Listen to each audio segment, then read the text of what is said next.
तो मैं चाहूंगा कि थोड़ा सा अपनी रीढ़ की हड्डी को अब सीधा करो 20 मिनट के लिए। ये देखो कितने लोग आगे आए हैं। भाई कहते हैं जिसकी कमर ही टेढ़ी हो उसकी जिंदगी सीधी कैसे हो? कनेक्शन सीधा होना चाहिए। तो थोड़ा सा अपने आप को बरकरार रखिए। तैयार है? Thank you. सो मैं आपसे बात कर रहा था कि ऑनरशिप, जिंदगी में ऑनरशिप का मतलब है अपना स्वामित्व। जब आप किसी काम को करने के लिए अगल बगल नहीं झांकते, जब लोगों को कोई करेगा नहीं करेगा ये नहीं सोचते। बात बहुत ध्यान से सुनना, बड़े पते की बात है। जब आप ऑनरशिप लेते हैं, स्वयं करने के बल शक्ति को अपने दिमाग में लेते हैं, तो आप अपने आप को बदलते हैं, चेंज करते हैं। मैं जानता हूं काफी लोगों को शायद लंबे समय मीटिंग में बैठना अच्छा नहीं लगता, बट आप जब चाहते हैं कि मैं भी आगे बढ़ूं तो वो आदत में आ जाए। आप में से बहुत लोग ऐसे हैं जो लोगों से मिलना पसंद नहीं करते, लेकिन अब चाहत है कुछ करने की तो वो भी आदत में आ जाए। ऑनरशिप 2004 में शायद जब बाली साहब ने कंपनी शुरू करी तो हरियाणा में तो ये किसी न्यूज़पेपर में नहीं आया, ना उन्होंने कोई सर्वे कराया, ना वो किसी से विनती करने गए, ना उन्होंने किसी से पूछा कि मैं सब एक कंपनी शुरू कर दूं, क्या आपकी परमिशन हो? तो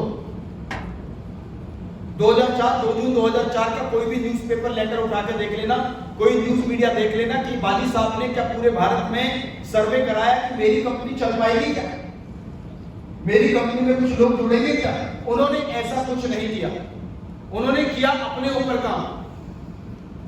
जब कंपनी शुरू करी और करने का प्रयास शुरू किया तो उन्होंने वो पूछने नहीं गए, सर्वे करने नहीं गए,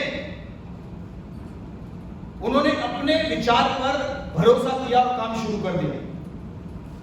और एक बात आप भी जानते हैं, पहले दुकान खुलती है फिर ग्राहक आते हैं, हाँ या ना? ऑनरशिप जब आती है तो आप बदल जाते हैं। आपको भी ऑनरशिप लेनी है अपने अपने परिवार की, कि हाँ मैं भी एक बड़ी जिंदगी अपने परिवार को देना चाहता हूं। इनको कौन नहीं जानता? Late Shri Lala Lajpat Rai ji, right?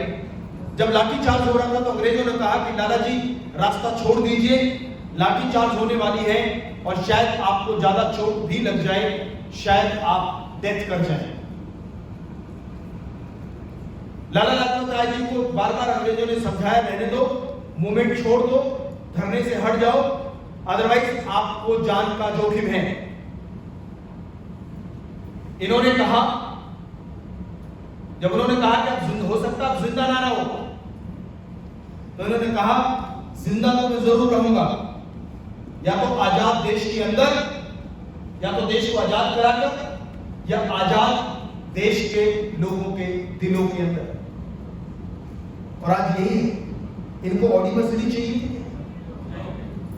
इनको सोना कहना चाहिए था क्या? जब आदमी ओनरशिप लेता है तो डर दूर हो जाता है, न जाने कहां से आत्मबल आ जाता है, न जाने कहां से सीख की ललक आ जाती है। यदि आप लोगों में जाते हैं, इसी कंपनी में कहते हैं कि एक आदमी ये जुड़ा, इससे तो कामयाबी नहीं हुआ। ऑनरशिप ली या नहीं ली मुझे क्या पता। स्कूल में जितने लोग पढ़ने जाते हैं बच्चे, सबके पढ़ने का तरीका अलग है, टीचर एक ही। यस और नो? बेसिक दुनिया में सबके लिए सेम है। आपकी ऑनरशिप अपने परिवार में भी कितनी बड़ी है इस पे डिपेंड करता है। Think like an organization. केवल अकेले सोचकर काम मत करो, यूनाइटेड रहो, इकट्ठे रहो, इकट्ठे काम करो, बहुत जरूरी है। छोटी छोटी चीजों में नाम बोला के चेक पर ही अपने आप को इधर उधर मत डालो। जब तक 10 लाख रुपए महीने की इनकम ना हो जाए, मिल के काम करो। हो सकता है एक दूसरे के विचार पसंद ना हो, लेकिन ऑर्गेनाइजेशन में होता है। आप में से कोई व्यक्ति यहाँ पे जॉब करते हैं, कोई साथी जी आप जॉब करते हैं, भाई साहब आप जॉब करते हैं, कितने लोग हैं सर आपकी ऑर्गेनाइजेशन? सर आपकी वेस्टिंग में नहीं, आप कहां जॉब करते हैं? 100 लोग। सर सच बताना, क्या 100 के 100 के विचार एक जैसे? नो। क्या 100 एक जैसा सोचते हैं? नो। उसमें तो कुछ बहुत ऐसे भी होंगे जो एक दूसरे के सहयोग करने के लिए भागते हैं, कुछ सहयोग से ही भागते हैं। कुछ ऐसे लोग होंगे जो आपका काम अपना तो करेंगे, आपका भी कर देंगे। और कुछ ऐसे भी होंगे, कैसे? अपना तो करेंगे नहीं, हम तो डूबेंगे सनम। है ना? जहां पर लोग हैं वहां पर सवाल है, विचार है, फ्रिक्शन हो सकते हैं, मनमुटाव हो सकता है, लेकिन जब लक्ष्य एक हो, जब ऑर्गेनाइजेशन के रूप में काम करोगे तो शायद ये चीजें छोटी हो जाती हैं। Work like an organization. आज मेरे नेटवर्क में मैंने जब ज्वाइन किया मैंने बताया कि पता नहीं था कितने लोग होंगे, आज करीब 3.5 लाख लोग नेटवर्क के अंदर हैं। यदि मुझे भी कुछ चीजें शायद पसंद ना हो लोगों की, लेकिन ये परिवार है, परिवार में आप सबको साथ लेके चलते हो, हाँ या ना? वेस्टीज के अंदर करो काम या अन्य कार्य में काम करो, थिंक लाइक एन ऑर्गेनाइजेशन।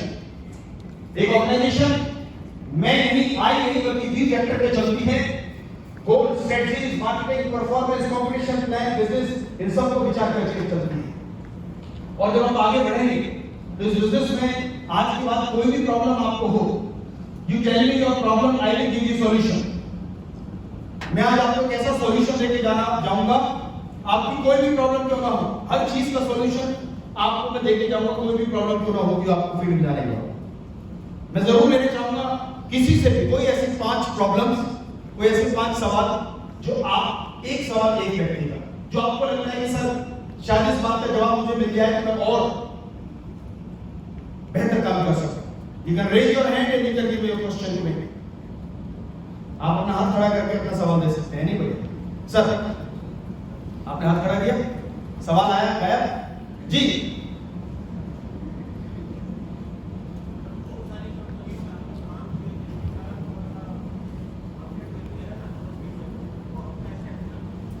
आपने बहुत सारी ऑर्गेनाइजेशंस में काम किया, सर का सवाल है मेरी मार्केट वैल्यू थोड़ी कम हो गई जी।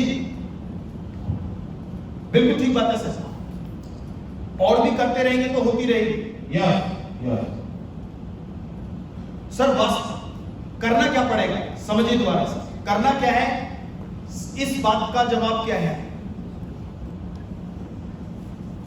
सर जो भी कंपनी आपने चूज करी, पहली बार में पहली कंपनी में आप ज्यादा विचार नहीं करते क्योंकि आपके पास कोई तजुर्बा ही नहीं है।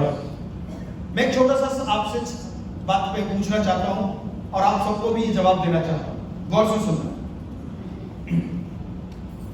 मैं एक इंजीनियर हूं या आप एक इंजीनियर है, मान लीजिए पुल निर्माण का कार्य आपको मिला, उस पुल निर्माण के कार्य में कोई त्रुटि रह गई, कमी रह गई, क्योंकि मैं चीफ इंजीनियर हूं, आप अपने नेटवर्क के चीफ इंजीनियर हैं, आप अपने दोस्तों के चीफ इंजीनियर हैं, आप अपने रिश्तेदारों के चीफ इंजीनियर हैं, या डिसीजन लेकर है जिन्होंने, क्योंकि आपके पीछे लोग आए ना सर?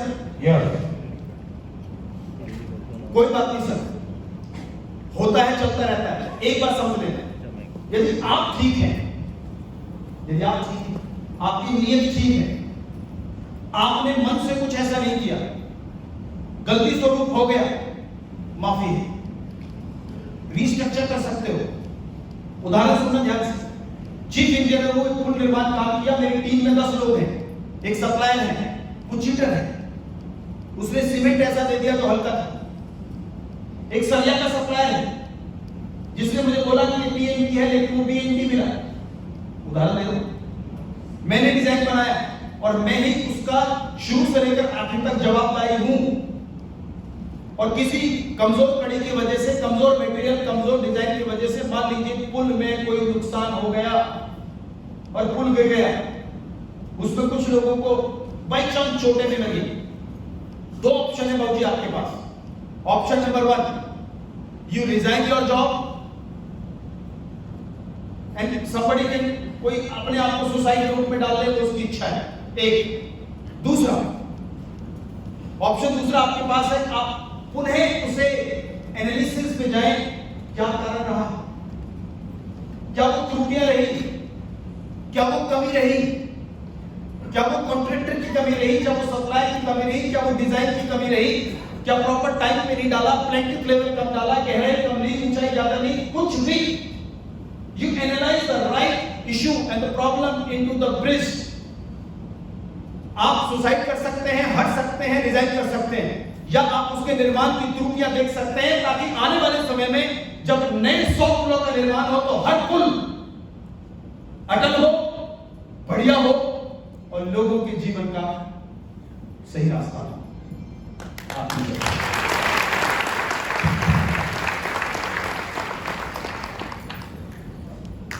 Any more question? हाँ जी।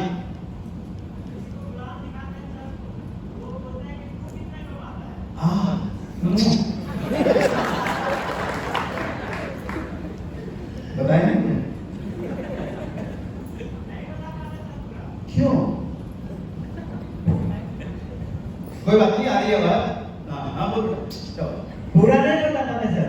हाँ क्योंकि उसको बताते हैं अभी स्टार्ट किए हैं। हाँ ये मल्टीपल मार्केटिंग है, ये धीरे धीरे कितने गुना बढ़ता जाता है। 2 का 4, 4 का 16 ऐसे होता है। हाँ। तो बोलता है 4 का 16 कर ले, उसके बाद तो आना। बस तो दिक्कत क्या है इसमें? कर ले, चला जी।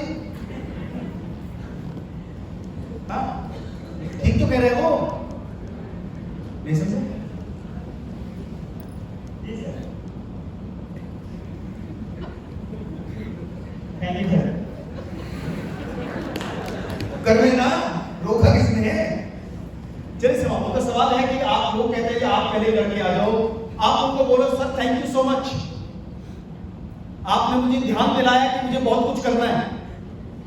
शुक्रिया आपके इस कॉम्प्लीमेंट का कि आप भरोसा करते हैं कि मैं भी कुछ कर सकता हूं।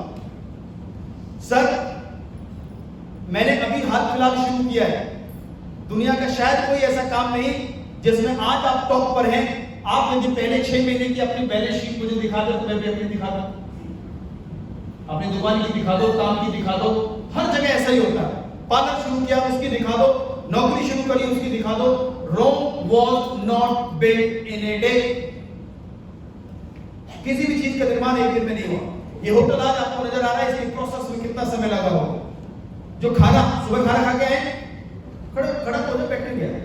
जी सर। मम्मी है साथ में, यहाँ ही है? नहीं सर। पापा भाई कोई है साथ में? कोई नहीं सर। क्या खाया सुबह? सुबह क्या खाया बेटा? रोटी सब्जी। डांट तो खाते हैं सब, उसके बाद बता। रोटी सब्जी बनी ना बनी? जी सर। कैसे बनी? रोटी सब्जी सब्जी।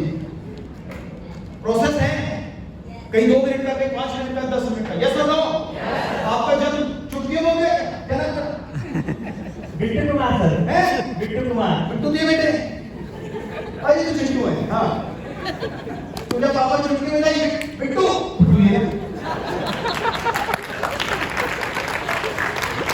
कभी नहीं होगा। Understand one thing, life is the process. पहली से ग्रेजुएशन एक प्रोसेस, कोई फसल लगाओ एक प्रोसेस, लाइफ एक कंप्लीट प्रोसेस। कहां से कहां चलेगी process, it all depends on you. बहुत लोग बोलते हैं सर कि हाँ बहुत मतलब उससे पहले कि वो किया और तू कैसे करेगा, ये तो फिर वो उस चीज में बहुत बड़ा किया था, आज देखो घर पे धान काट रहा है। और जगह पे बोलते हैं घर के धान तो काटने चाहिए ना। वो कुछ नहीं कर रहा, ऐसा बोलते हैं हाँ कि वो कुछ नहीं कर रहा और उसमें से पूरा ये संन्यास चल रहा है। संन्यास तो बाद में 5 साल बाद तू वही काम करेगा तो तू धान भी काटने। अच्छा एक बात, छोटी सी बात, एक कहावत, ये बात कितने लोगों ने सुनी है? उम्मीद की दुनिया कायम है। नहीं देखो बेटा, अभी आपकी एज जैसे जैसे बढ़ेगी, मैच्योरिटी लेवल जैसे जैसे आपका बढ़ेगा, आप और आगे जाएंगे। Give yourself 5 years, right platform. एक बार बिल गेट्स साहब से किसी ने पूछा, understand it in a very proper way, कि आप इतने कामयाब क्यों हैं? कंप्यूटर के क्षेत्र में तो बहुत लोग हैं। उन्होंने कहा मेरी कामयाबी के 3 कारण है। Number 1 right industry, right industry. एक सही कंपनी का चुनाव उतना ही इंपॉर्टेंट है जितना एक सही सब्जेक्ट का चुनाव है। जी सर। उसको मैं बोलता हूँ सर, जुड़ना गलत बात नहीं है, बस तेरा जुड़ना गलत बात है। तेरा गजब सवाल और जवाब समझ गया ना? आगे का समझ गया? बिल्कुल सर। देखो 2 चीजें हमेशा जानना, आपका कॉन्फिडेंस, आपकी एक्साइटमेंट और आपकी शालीनता।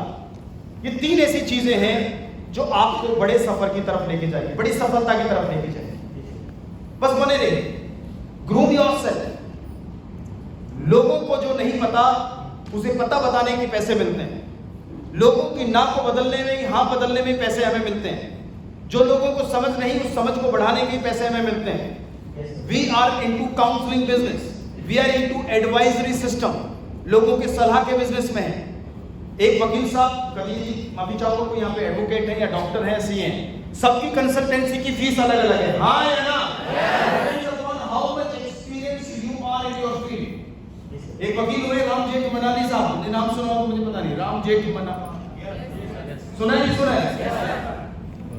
एक हियरिंग की फीस है जी लगभग कितनी सुनिए कभी आपने? 4.5 लाख रुपए, भाई 5 लाख रुपए, 10 लाख रुपए, सिर्फ एक हियरिंग, मतलब वो जज के सामने जाएंगे 10 लाख रुपए, 1 मिनट 2 मिनट 10 मिनट की जेल, 10 lakh. Can you believe it? You know why? Expertise. धीरे धीरे करीबन ठीक है, आते रहो चलते रहो, you get all the experiences your life. Clear हुआ? Yes sir. एक छोटी सी बात समझ लो, इस बिजनेस को पूरी दुनिया में $1 ट्रिलियन इंडस्ट्री कहा जा रहा है। Wellness revolution in the world किताब को पढ़िएगा, गूगल पे जाओ, सर्च करो, वर्ल्ड का क्या है। दुनिया के बड़े लोग क्या कहते हैं? भारत में 18,500 करोड़ का व्यापार ये इंडस्ट्री कर रही है। अगले 5 साल फिक्की केपीएमजी की रिपोर्ट है, केपीएमजी पूरी दुनिया का प्राइवेट सर्विस प्लेयर के अंदर टॉप 5 में आता है।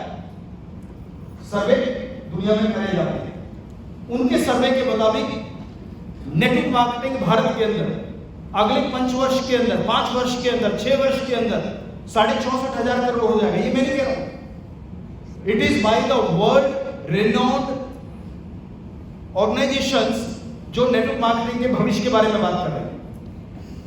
कभी आपको और जानना है तो YouTube पे जाना, सतपाल अघाड़ा लिखना, उसमें पढ़ोगे एक video future of network marketing. और एक रिक्वेस्ट करना चाहूंगा आपसे, जितने भी यंगस्टर्स यहां पर है, आपसे रिक्वेस्ट करना चाहूंगा, एक किताब हमेशा अपने साथ लेके चलिए, carry one book with you. उस किताब का नाम है 21वीं सदी का व्यापार, the business of 21st century. उनको बोलो कि भाई साहब ये किताब पढ़ी आपने कभी? आपने पढ़ी? नहीं सर। पढ़ लेना।